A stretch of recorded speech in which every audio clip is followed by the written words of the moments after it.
Buenos días, hermanos, ¿cómo amanecieron? Sí, sí descansaron. ¿Cuántos estuvieron anoche?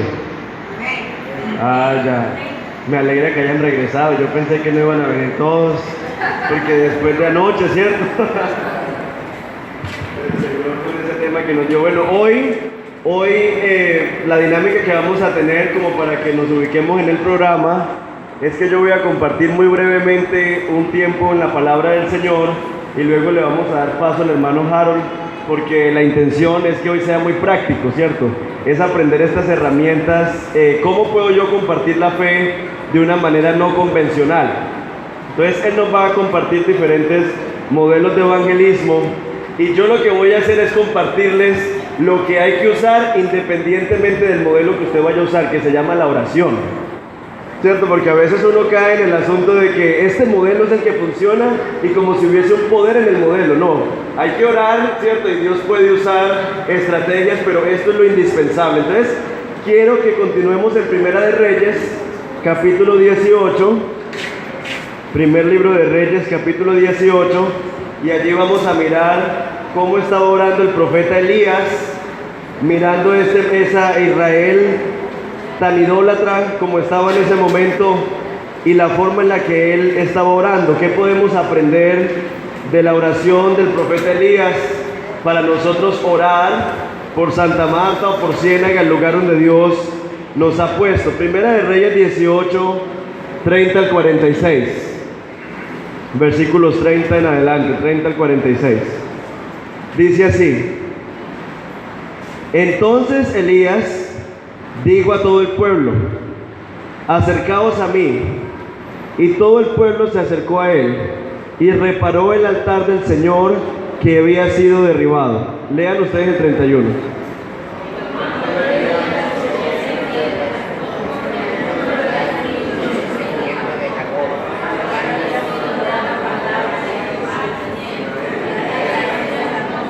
Y con las piedras se edificó un altar en el nombre del Señor, e hizo una zanja alrededor del altar suficientemente grande para contener 2 medidas de semilla.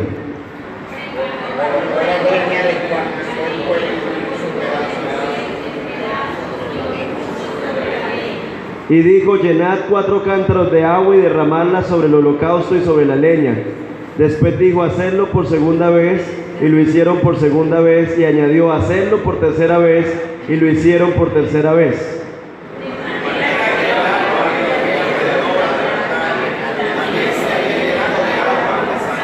Y sucedió que a la hora de ofrecerse el sacrificio de la tarde, el profeta Elías se acercó y dijo: oh Señor, Dios de Abraham, de Isaac y de Israel, que se sepa hoy que tú eres Dios en Israel, que yo soy tu siervo y que he hecho todas estas cosas por palabra tuya.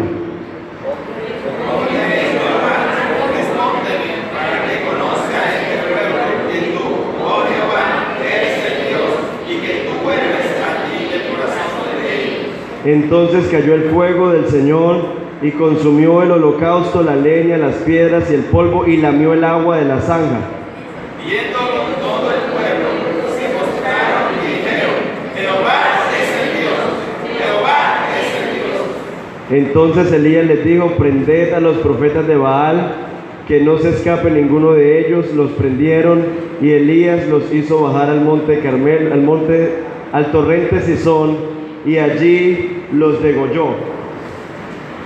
Hay muchas definiciones que podemos nosotros dar sobre el tema de la oración, ¿cierto? ¿Qué es orar? Si yo les pregunto eso, ¿qué me dicen ustedes? Hablar con Dios,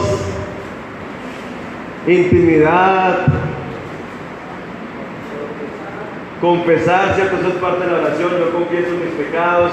Y cierto, hay muchas, la oración tiene muchas facetas, ¿cierto? Como muchos, y yo siento que el libro de Primera de Reyes nos da una definición de oración, y es que a través de la oración, la mano de Dios convierte las promesas en una realidad, ¿cierto? A través de la oración, la mano de Dios, es decir, todas esas cosas que uno sabe que están ahí para nosotros, a través de la oración, como que a veces Dios dice: hasta que no ores, no las convierto en una realidad, ¿cierto? Entonces, como que hay una contribución que hace el creyente entre la promesa y la realidad, que se llama la oración, y estamos ahí llorando.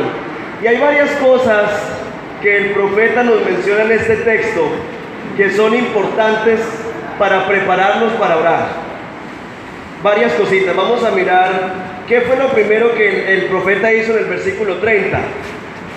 Miren ustedes, versículo 30. ¿Qué fue lo primero que el profeta hizo?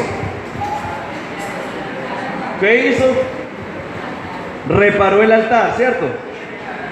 Lo primero que él hizo fue que reparó el altar. ¿Por qué? Porque Israel había abandonado al Señor. Anoche vimos, se habían dado a la idolatría, tenían altares a dioses ajenos, y entonces lo primero que hizo el profeta fue reparar el altar del Señor.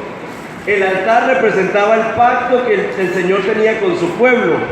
Entonces, anoche reparamos el altar, ¿cierto? Los que estuvieron aquí hablamos sobre la idolatría, sobre erradicar los ídolos del corazón, erradicar aquello en lo que tenemos puesta la confianza que no es Dios. Y eso se llama reparar el altar, es decir, destruir los altares falsos que tenemos y reparar, entronar, sentar en el primer lugar al Señor. Eso se llama reparar el altar. Es decir, oración con altar no reparado es una oración infructífera. Por más que usted se dé golpe de pecho, por más de que usted grite, por más de que usted haga lo que quiera, si el altar no está reparado, es una oración infructífera. ¿Estamos aquí? Entonces, lo primero que hace el profeta es reparar el altar del Señor. Hasta este punto Israel todavía está con Baal. Entonces lo que él hace es, lo que corresponde a mí, mi altar está reparado. Es decir, si vamos a evangelizar, ¿qué necesitamos? Que nuestro altar esté reparado. Es decir, que no se perciba idolatría en nosotros por parte de la gente a la que vamos a evangelizar. Porque imagínense, el profeta Elías aquí está diciendo, si leemos versículos antes, él dice: ¿hasta cuándo van ustedes a estar en dos pensamientos? ¿Con qué autoridad va a decir el profeta hasta cuándo ustedes van a estar en dos pensamientos? Si él también está en dos pensamientos. Es decir, su vida es un modelo, un referente de lo que el pueblo tiene que hacer: reparar el altar. Entonces digan conmigo: reparar el altar. Número 2, versículos 31 al 32. Miremos lo que hace aquí el profeta. Coge ¿qué? Toma ¿cuántas? 12 piedras. Toma 12 piedras antes de hacer la oración. Entonces repara el altar y toma 12 piedras. Uno se pregunta, ¿por qué 12 piedras? ¿Ah? Por las tribus de Israel. Pero ¿cómo les parece que en este punto Israel está dividida en dos reinos? El reino del norte y el reino del sur, Israel y Judá. Y entonces lo que el profeta está diciendo es: Dios no puede actuar en medio de la división. Dios no puede actuar en medio de la división, y por eso necesitamos unirnos como nación. Y por eso el profeta toma las 12 piedras que representan la unidad. Entonces, ¿qué es lo segundo que necesitamos? Unidad.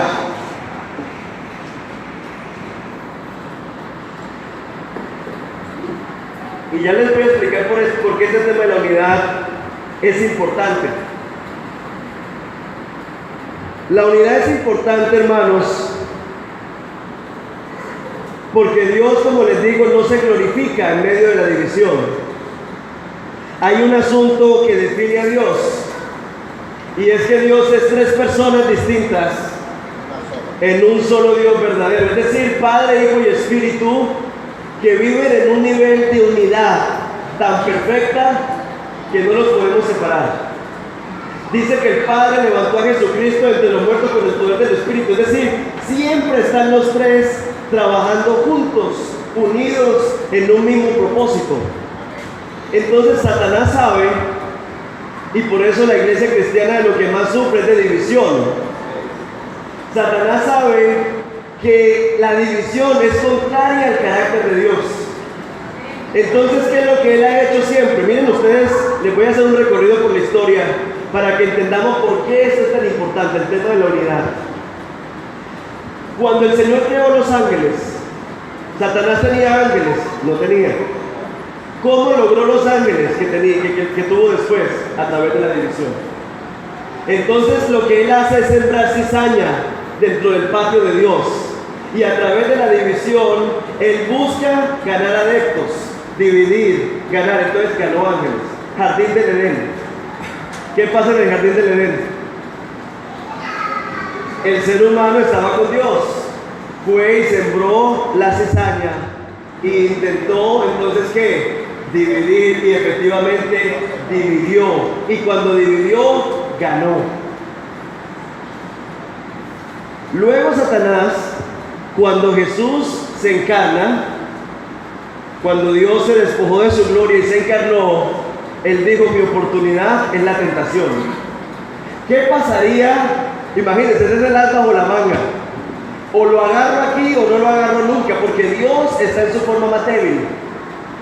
¿Qué pasaría si Jesús hubiese desobedecido al Padre? Si hubiese roto la unidad perfecta que había y se hubiese destruido la Trinidad. Esa era el as bajo la manga que tenía Satanás. Pero Satanás se llevó una sorpresa: que Dios en su forma más débil es más fuerte que él en todo su poder. Aleluya. Dios en su forma más débil se quedó así: ay, es que ni vaciado de su gloria puedo lograr compararme a su poder. Es decir, Dios vaciado de su gloria es más fuerte que Satanás en todo su poder. Pero Satanás intentó dividir, porque es la única manera de ganar, a través de la división. Luego nos dice a nosotros en 1 de Pedro 3:7, bueno, me voy a ir a un pasaje de Salmos.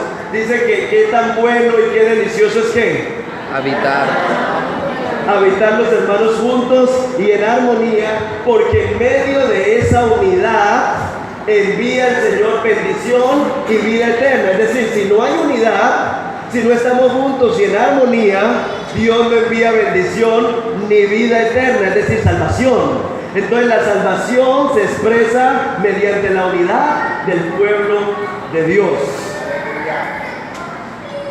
Jesús en Juan 17 también dice algo. ¿Sí saben qué dice Juan 17:15? Padre, que ellos sean uno, como tú y yo somos uno, para que el mundo crea que tú me enviaste. ¿Cómo el mundo va a saber que el Padre envió al Hijo? No porque cantemos muy bonito, no porque vengamos a la iglesia, eso es necesario para nuestro crecimiento. Pero el mundo va a saber que el Padre envió al Hijo porque pueda el mundo percibir el carácter de unidad de Dios a través de la iglesia. Entonces, cuando el mundo puede percibir a través de la iglesia la unidad, entonces el mundo puede decir: efectivamente el Padre envió al Hijo.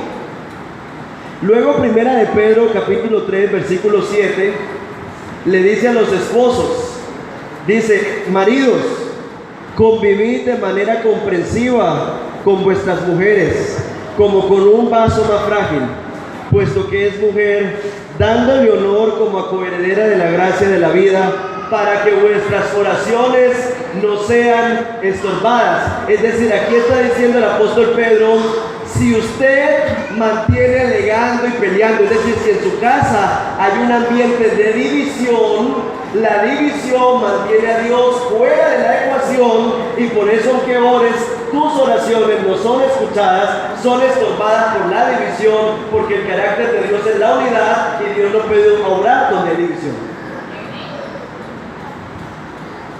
Y luego en 1 Corintios 7:5 el Señor dice: hermanas, hermanos, si se van a separar de sus esposas, es decir, si van a tomar un receso el uno del otro, que sea para orar, pero no lo tomen para nada más. ¿Por qué? Porque pareja que está unida tiene la bendición de Dios, y en medio de esa unidad Dios se mantiene. Dice: usted manténgase unido a su esposo, manténgase unida a su esposa, excepto cuando se vayan a apartar, por mutuo consentimiento para orar. Me encanta lo que dice aquí: por mutuo consentimiento. ¿Sabe por qué? Porque si no hay mutuo consentimiento, y aunque la razón por la que te separas es buena para orar, es preferible no apartarte para orar, si eso te va a causar división en la casa. ¿Sí me estoy explicando? Voy a repetir.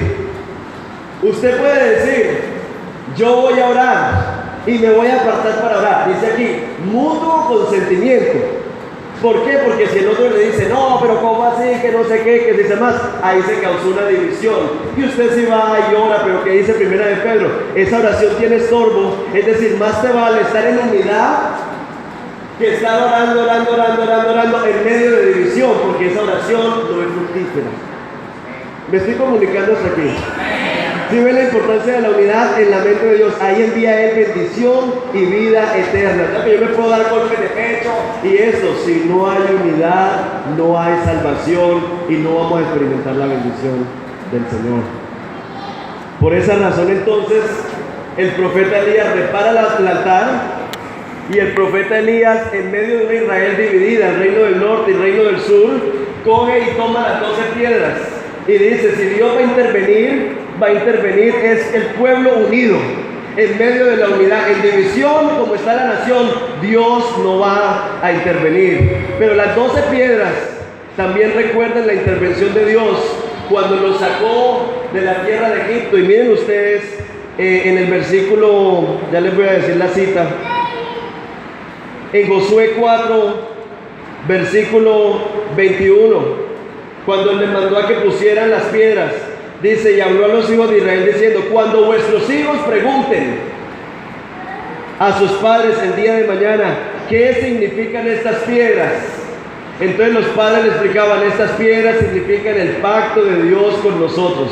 Significa que Dios intervino en la historia. Es decir, las 12 piedras para la nación representan lo que Dios en el pasado había hecho por ellos. Y yo creo que todos tenemos 12 piedras de otra manera, ¿no? Tenemos 12 piedras, tenemos una historia con Dios, tenemos una historia que todos compartimos. Y esa historia para ellos eran las 12 piedras, para nosotros se llama la cruz de Cristo. Es decir, todas nuestras historias se unen en un punto y ese punto se llama la cruz de Cristo, en donde nosotros tuvimos libertad del pecado, salimos de la esclavitud. Ese punto, el que nos une, se llama la cruz de Cristo. Para ellos eran las 12 piedras, para nosotros es la cruz de Cristo. Es decir, que si la iglesia estuviese dividida, tenemos que apelar a la cruz de Cristo, que es el punto de encuentro que todos tenemos, la cruz donde Él vertió su sangre. Notemos nosotros, el número 1, ¿qué hay que hacer? Reparar el altar. Número 2, la unidad. Necesitamos la unidad. Número 3, vamos a mirar versículos 32 al 35 y quiero que ustedes lo lean, versículos 32 al 35.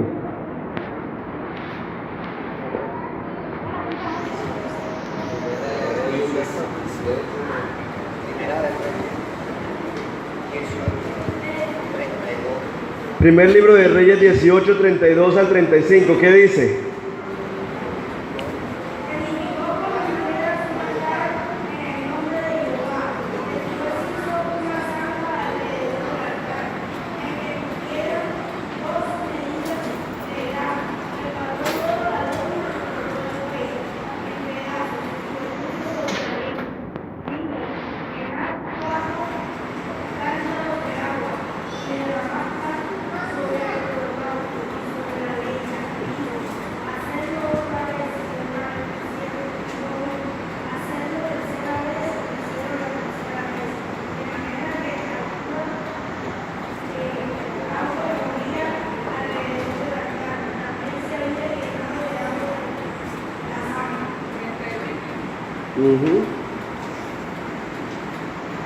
¿Cómo les parece entonces que el profeta Elías le dijo a los de Baal, cojan ustedes, cojan un buey, mátenlo y esperemos que caiga fuego?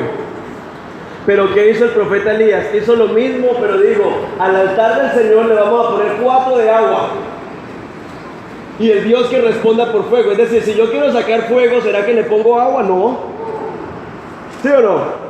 Pero él dice, al altar del Señor le vamos a poner agua, pero no solamente agua, 4 litros de agua. Es decir, que toda la zanja estaba llena de agua para hacer el milagro más evidente. Y él dice, Aquí vamos a poner agua sobre agua enfrente de todo el mundo. Yo creo que lo tercero que el Señor nos está diciendo a través de la palabra cuando pensamos en la oración es que nadie, por más que haga, puede hacer algo difícil para Dios. Por más que usted le ponga agua sobre agua, dice que descendió el fuego y cogió el agua y la lamió. O sea, consumió el holocausto y se bebió el agua, pues, el Señor. Es decir, que ningún hombre, por más que haga lo que haga, puede hacer algo que sea difícil para el Señor. Y por eso la Escritura constantemente nos dice, ¿acaso hay algo imposible para Dios? Nada es imposible para Dios. Y esa es una realidad. Nada es imposible para Dios. No hay un corazón que se pueda endurecer al punto de que Dios no lo pueda tocar. No hay nada que el hombre pueda hacer que se pueda clasificar dentro de lo que es difícil para Dios, porque en el vocabulario de Dios la palabra difícil no existe. No existe la palabra difícil. Existe a lo que Dios dice no. Y cuando Dios dice no, no hay que seguir orando. Porque muchas veces nosotros estamos orando es por cosas que Dios ya dijo no. Si dijo no, no pierda el tiempo, ya dijo que no. Entonces, nada es difícil o imposible para Dios, excepto lo que Él, porque conoce sus planes y su voluntad, dice que no, o por lo que Dios sabe que no es consecuente con su carácter, y por esa razón no lo hace. Pero no es un asunto de habilidad. Cuando hablamos del poder de Dios, no estamos hablando de un asunto de habilidad, estamos hablando de un asunto más bien de que no va con su carácter. Oscar, me estás pidiendo eso, pero no va con mi carácter. Uno a veces se obsesiona, se traga, ¿sí o no? Uno a veces no le hay que ponerle baberos y no balde, ¿sí o no? Porque uno está llevado. Y el Señor dice, no, el Señor no va a cambiar de opinión. Él no va a cambiar de opinión porque eso va en contra de su carácter. Es decir, no se va a contradecir en lo que Él sabe que va con su carácter, que va con sus propósitos. Entonces, nada es imposible para Dios. Dios todo lo puede hacer, excepto lo que va en contra de su propio carácter y lo que Él decide que no va a hacer. Y como Él es soberano, pues no lo va a hacer ya. ¿Y nosotros tenemos problemas con eso? No. ¿Por qué? Porque Él nos hizo y no nosotros a nosotros mismos. Entonces nosotros, al barro no se le puede subir el lodo a la cabeza y pelear con el Creador, ¿cierto? No podemos. Sino que Él es Dios y nosotros dependemos de Él. Él es soberano y nosotros dependemos de Él. Él conoce el último día desde el primero. Nosotros no sabemos ni dónde estamos parados, Él sí. Entonces, por esa razón, nosotros tenemos que dejarnos guiar por el Señor. Pero el tercer punto es ese. El hombre, ninguna persona puede hacer algo que se categorice como difícil para el Señor. Y por eso Él dice, échale agua, que eso para la mano del Señor no es difícil. Otro asuntico, punto número 4. Lo vemos en el versículo 36. En el versículo 36, miren lo que dice: cuando llegó la hora de ofrecerse el holocausto, se acercó el profeta Elías y dijo: Jehová, Dios de Abraham, de Isaac, de Israel, sea hoy manifiesto que tú eres Dios en Israel, y que yo soy tu siervo, y que por mandato tuyo he hecho todas estas cosas. Respóndeme, Jehová, respóndeme, para que conozca este pueblo que tú, Jehová, eres el Dios, y que tú vuelves a ti el corazón de ellos. Noten ustedes que un elemento importante en la oración es que Dios está comprometido no solamente con nuestra necesidad, porque nosotros a veces tenemos necesidad y pensamos que a Dios lo va a mover la necesidad nuestra. Y a Dios no lo mueve la necesidad, a Dios lo mueve la fe. Pero a veces, aunque tengamos fe, Dios dice que no, porque por encima de nuestra fe a Dios lo mueve lo que a Él le da gloria. Entonces el profeta que está diciendo: Señor, yo te pido que respondas, porque esto corresponde a la gloria de tu santo nombre, para que este pueblo vea que tú eres Dios, para que este pueblo vea que tú eres el Salvador, que tú estás volviendo el corazón de ellos a ti. Es decir, que cuando estamos orando, hermanos, es importante nosotros incluir el elemento de la gloria de Dios. Es decir, Señor, cámbiame de trabajo porque estoy desesperado. No, eso no es el punto. Señor, es porque esto te va a dar gloria. ¿Cómo? Y si no da gloria, entonces cambie la oración, porque ahí mismo uno dice, tú no le das gloria a Dios. Esto es una oración egoísta, ¿sí o no? Esto es una oración pensando solamente en mí. Y Dios, más que con nosotros, está comprometido con su gloria. Por eso Él dice en el Salmo 23 que nos pastoreará por amor a ¿qué? A su nombre. El Salmo 91 también dice que nos guarda por amor a su nombre. Es decir, Cristo murió en la cruz no solo para salvarte, para redimir el nombre de Dios. Entonces, el pueblo de Dios existe. Dios y su pueblo existen para la gloria de Dios. Para la gloria de Dios. Entonces, eso nos ayuda mucho a orar, ¿cierto? Porque yo digo, bueno, si Dios no sale bien librado de esta oración, si Dios no gana en gloria en esta oración es egoísta, esta oración está enfocada solamente en mí, esta oración no es de Dios. ¿Sí? ¿Maluco, sí o no? No. Porque es que allá vivíamos para nosotros, aquí vivimos para Él. Entonces, ¿por qué es cierto? Hemos sido lavados y comprados para su gloria. Hay algunos casos en la Escritura donde uno encuentra que Dios cambia de opinión. Y dice, por lo menos en el pasaje de Jonás, que el Señor iba a mandar, ¿cierto? Iba a destruir a Nínive. Pero el Señor cambió de parecer. No porque nosotros podamos torcerle la mano a Dios, no. No porque nosotros podamos, esa palabra no existe en español, overpower God. No porque nosotros podamos dominarlo, someterlo. No porque nosotros podamos hacerlo, es porque Él se deleita en cambiar su pensamiento de destrucción cuando hay arrepentimiento. Y esa es la razón por la que predicamos el Evangelio, para que Dios cambie de opinión, es decir, para que Dios, al ver el arrepentimiento en vez de juicio, traiga salvación.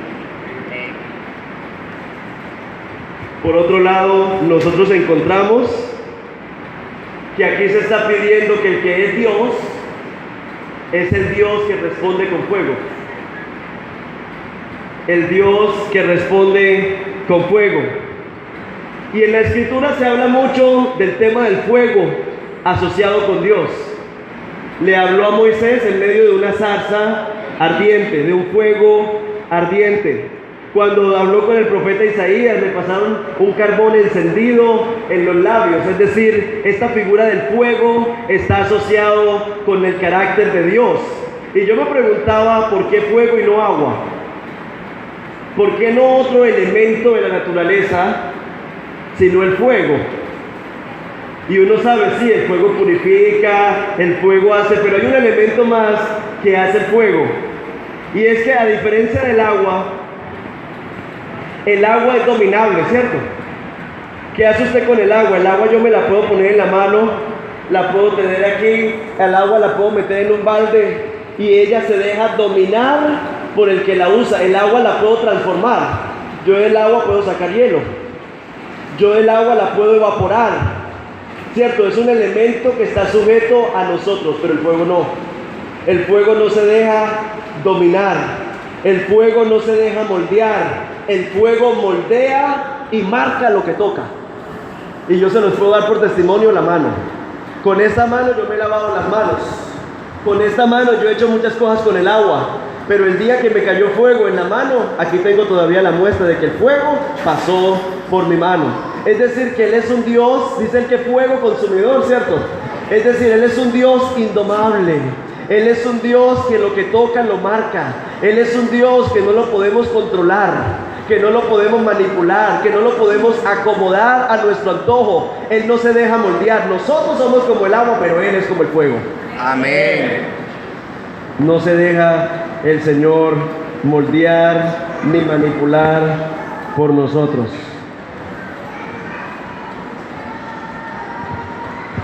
Número 6. Ante toda oración o ante toda manifestación de Dios tiene que haber una decisión.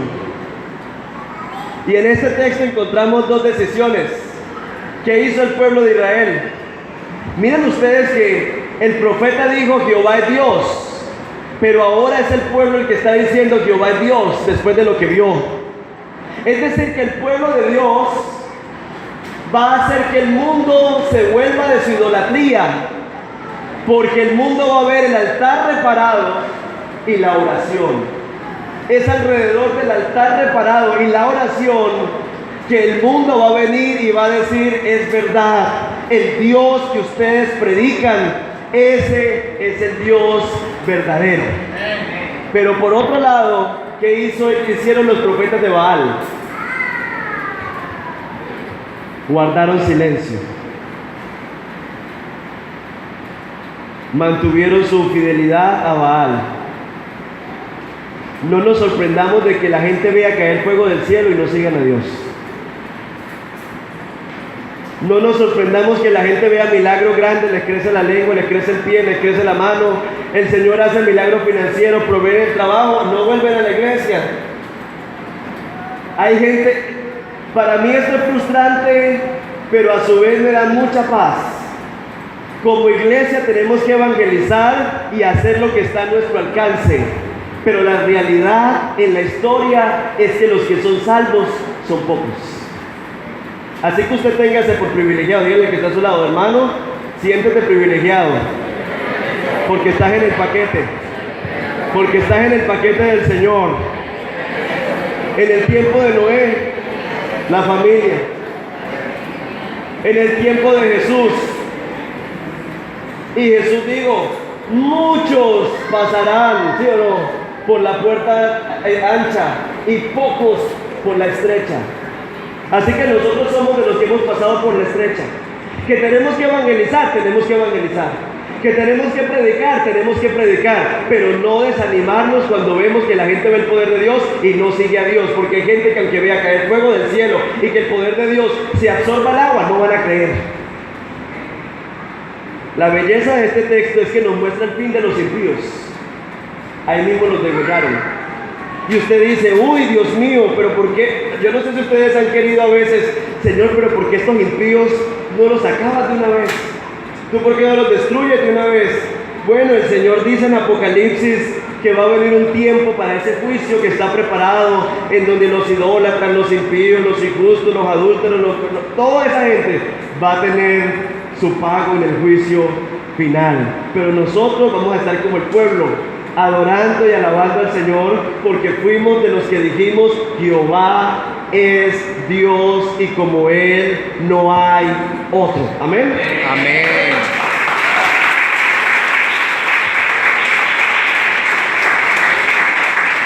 Los ídolos falsos no llevan a otra cosa sino que a la muerte. Y eso es lo que nos está mostrando aquí el tema de Baal.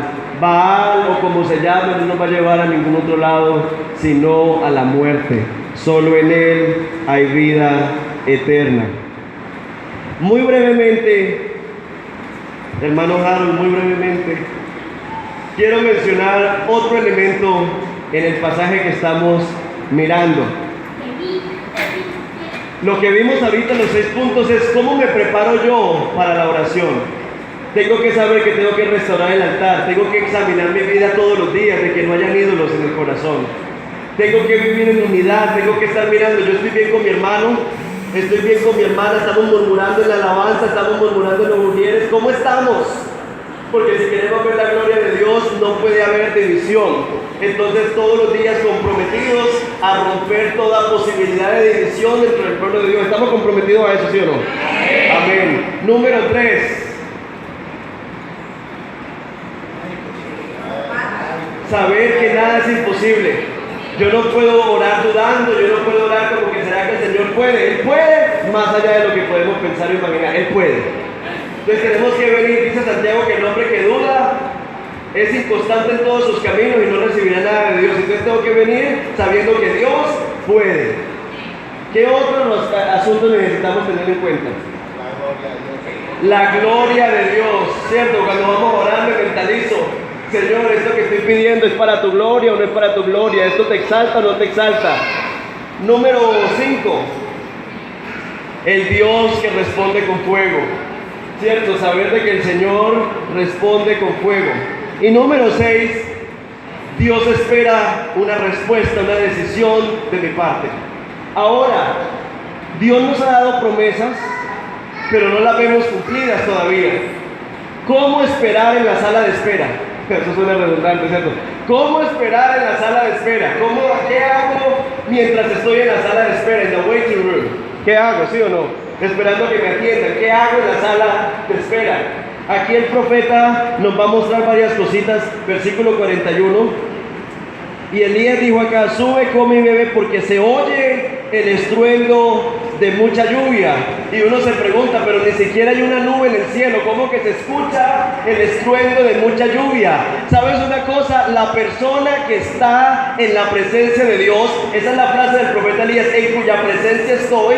La persona que está en la presencia de Dios oye, ve y siente cosas que nadie más siente, ni ve, ni percibe, pero el que está en la presencia de Dios las ve y las siente. El profeta dice aquí: yo oigo un ruido como de una lluvia y no hay ni una nube. Por eso cuando el Señor lo llama a uno, nadie entiende, porque uno que está ahí oye, ve, siente, el Señor le quita el sueño, uno percibe, uno vibra, y la gente le dice a uno: ¿por qué estás loco? ¿Para dónde vas a ir? Si estás cómodo donde estás, pero ¿cómo vas a renunciar a lo que tienes? ¿Pero qué es lo que te pasa? Y uno dice: yo lo siento mucho, pero yo sé que el Señor quiere que yo haga tal cosa, porque en cuya presencia estoy, me lo hace sentir. Amén.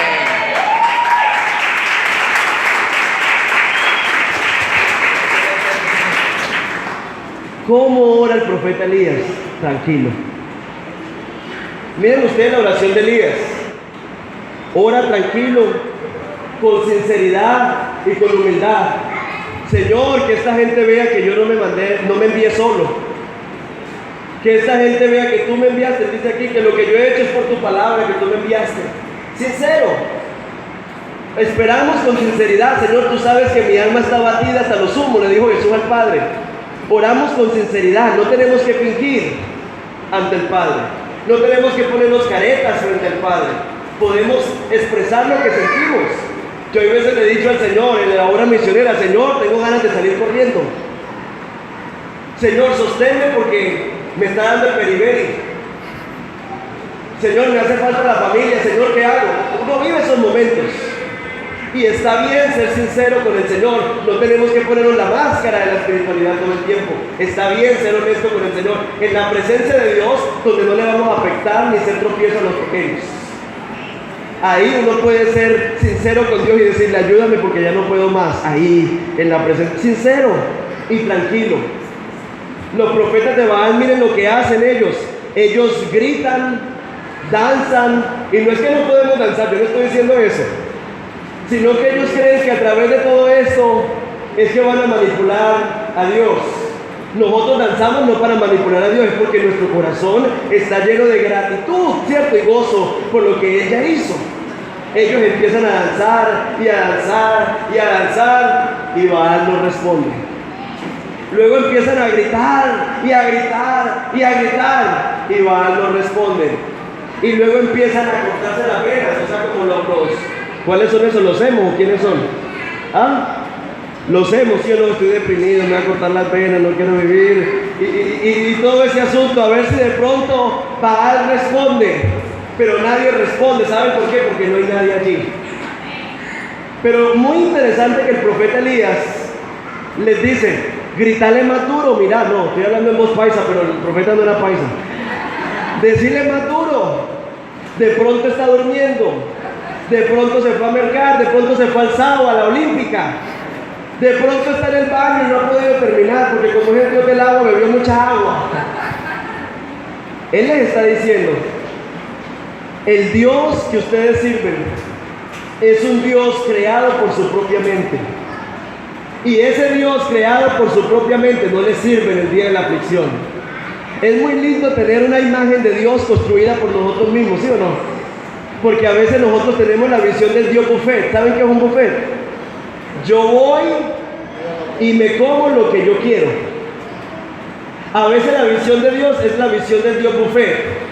Ay, a mí me gusta la gracia, me gusta la misericordia, me gusta el amor de Dios incondicional. Eso del juicio y de la santidad no me gusta, así no me lo meto al plato, ¿sí o no?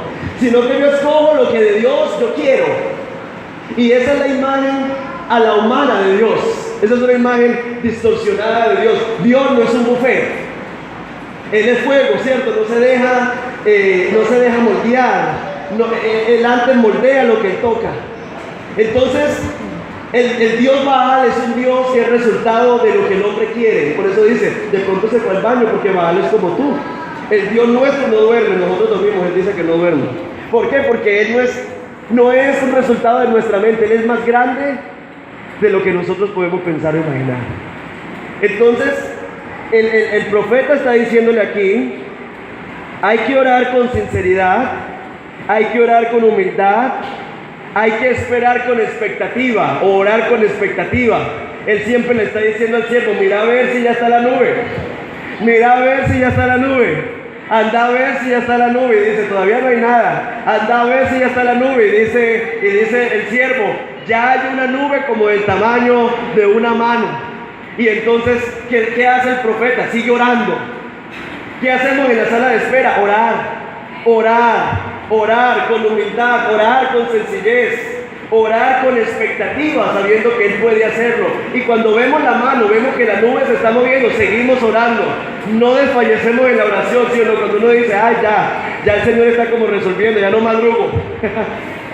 Ya no me levanto temprano a orar porque ya veo que la respuesta viene. La oración debe ser un estilo de vida para nosotros. Debe ser un patrón de vida, no debe ser un asunto de emergencia, ¿sí o no?